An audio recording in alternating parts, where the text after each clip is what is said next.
Welcome everyone in my Xerath guide. I'm Shushei. This is part 1 featuring runes and masteries.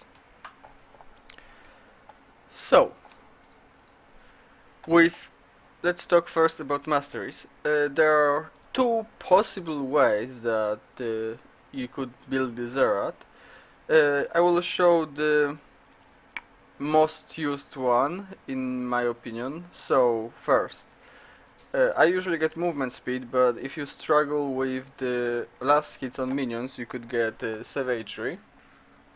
Uh, then I'm going for assassin because I like more damage. You could either go for potions and elixirs lasting longer and having biscuits, or for longer buffs. Although this is usually for the how is it called, for the jungler, and this is depending on the personal preference. I prefer to have more damage because you're poking a lot, and also when you're ganking you can usually flank your enemies from afar and you get that bonus 1.5% damage anyway.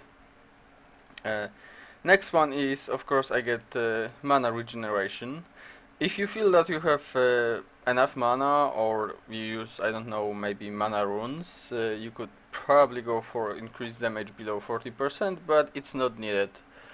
Xerath got already enough damage, and that 5 extra damage when someone is low won't make a big difference.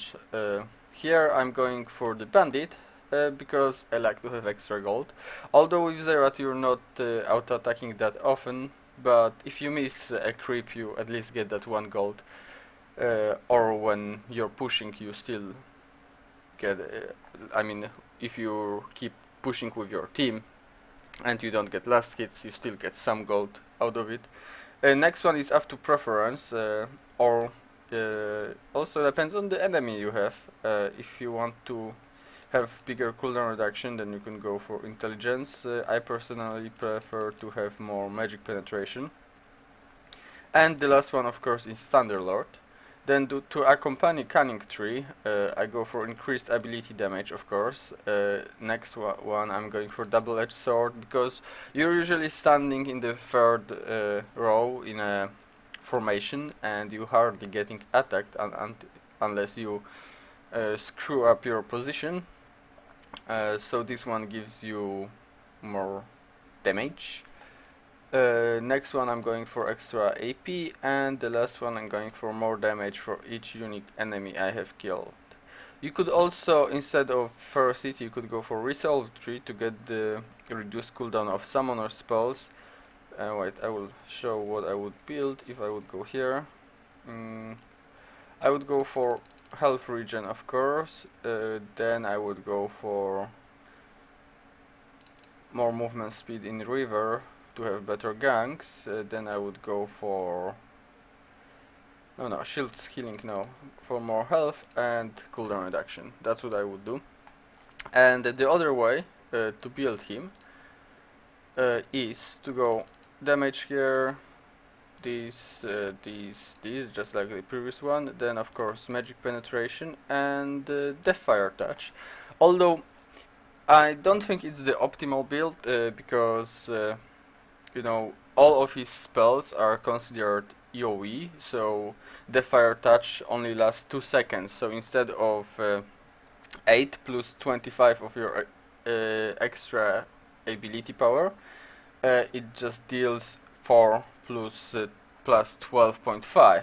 Although opposed to the Thunderlord, it doesn't have any cooldown. The Thunderlord can only proc every 20 seconds, and also it procs of a single spell. You don't need to hit 3 times, so that's why it might be a good idea. If you consistently keep on hitting your Qs on enemy in lane, you will always get that extra. I mean, even at level 1, I mean, I start with 30 AP, so 12% of that would be free, so that's around 7, 8 extra damage on level 1 alone on spell.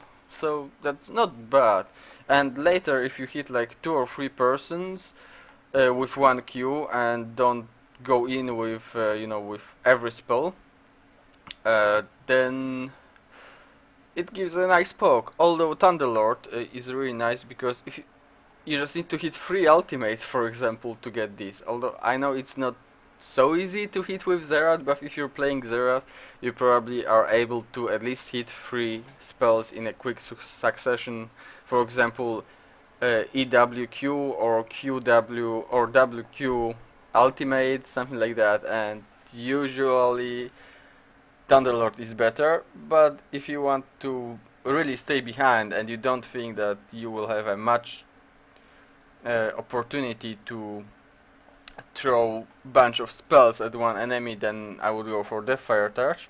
And then it's the same as on these three. I would either go for Assassin here and Bandit with Meditation, because that would give you more mana, and this one depends, just like I said the first. If you struggle with the last hitting, you could go for Savagery, or you could go for the same for notes here, like these movement speed, HP, and cooldown. It's up to your preferences. The one I'm using most of the time is this one, the one that I said at the start. Okay, now let's go to runes. I have 2 rune pages on Xerath that I use. They are the same as I use on my every AP carry though. So one is Magic Penetration Reds, AP Queens, Armor Seals, and Magic Ability Power per level Blues. That is of course against ADs, because I have armor. Or the other one is Health per level, AP Queens, Magic Penetration Reds, and Magic Resist Glyphs. That is of course against AP mid laners, like Ari and other stuff. Okay. Actually, I can cover summoner spells as well here. So usually I'm going for Flash Barrier, but if I feel like I will have to go back a lot, I go Flash Teleport. Like I have a bit less survival ability then, but I can just go back if I get like to half HP even once, and teleport back to lane, or even make a teleport ganks, which are not that bad with Xerath. I mean, you have stun, you have slow, and you have tons of damage, and no one stops tons of damage. That would conclude part 1, runes, masteries, and summoner spells. See you next episode, which will feature counters and counters. I mean counters who and counters by whom. Have a good day, and if you liked the video, please subscribe to my channel.